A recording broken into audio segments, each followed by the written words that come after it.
Hello everyone, Radhe Radhe. तो आज हम रिएक्टिविटी सीरीज़ को इजी वे से लर्न करने के लिए एक ट्रिक आपके लिए लेकर आए हैं जो आपको हेल्प करेगी रिएक्टिविटी सीरीज़ के इम्पॉर्टेंट क्वेश्चंस को सॉल्व करने में। तो इसको लर्न करने के लिए सबसे पहले तो आपको इसके सारे सिंबल्स याद होने चाहिए और साथ में ही आपको ये पता होना चाहिए कि ये जो रिएक्टिविटी सीरीज़ है इसका ऑर्डर नीचे को डिक्रीज़ करता है और ऊपर को इंक्रीज़ करता है। इन सभी सिंबल को आपको इस ट्रिक की हेल्प से ऐसे ही लर्न करना है सीक्वेंस वाइज। और साथ में आपको पता होना चाहिए कि यहाँ पे सबसे ज़्यादा रिएक्टिविटी होगी आपकी पोटाशियम की जिसका सिंबल है के, और उससे कम रिएक्टिविटी Na यानी कि सोडियम की, और उससे कम कैल्शियम की, उससे कम मैग्नीशियम, उससे कम एल्यूमिनियम, और ऐसे करते करते सबसे कम रिएक्टिविटी आपकी होगी प्लेटिनम की। तो इन सभी सिंबल्स को हम कैसे याद रख सकते हैं? With the help of this trick जिसका नाम है केदारनाथ का माली आलू जीरा फीके सब पकाता है, कुकर है आग और पतीला।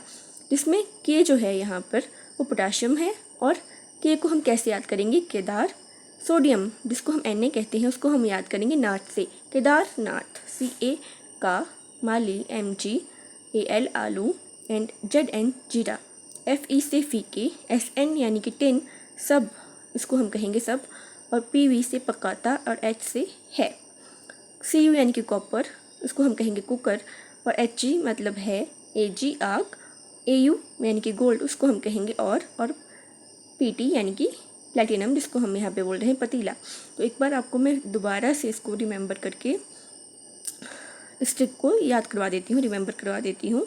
केदारनाथ का माली आलू जीरा फीके सब पकाता है, कुकर है आग और पतीला।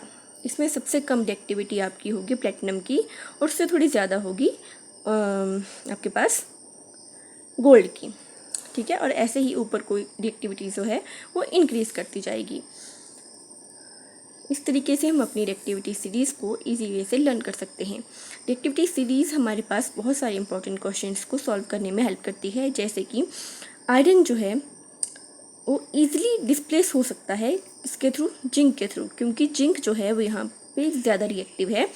इस टाइप से आपको रिएक्शंस में दिया होगा, बहुत से रिएक्शंस में आपको पूछा होगा कि यहाँ से कौन सा जो एलिमेंट है वो किस एलिमेंट को डिस्प्लेस कर सकता है। तो जिसकी रिएक्टिविटी ज़्यादा होगी वही कम रिएक्टिविटी वाले एलिमेंट को डिस्प्लेस कर सकता है। इस तरीके से हम बोल सकते हैं कि आयरन जो है उसको जिंक डिस्प्लेस कर सकता है, एल्यूमिनियम जो है उसको मैग्नीशियम डिस्प्लेस कर सकता है, कैल्शियम जो है उसको सोडियम डिस्प्लेस कर सकता है।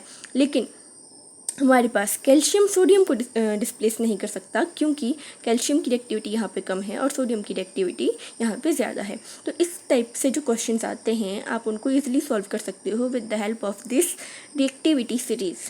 तो ये रिएक्टिविटी सीरीज़ जो है बहुत इंपॉर्टेंट है आपको केमिस्ट्री में बहुत सारे क्वेश्चंस को ईजिली सॉल्व करने के लिए। तो थैंक यू।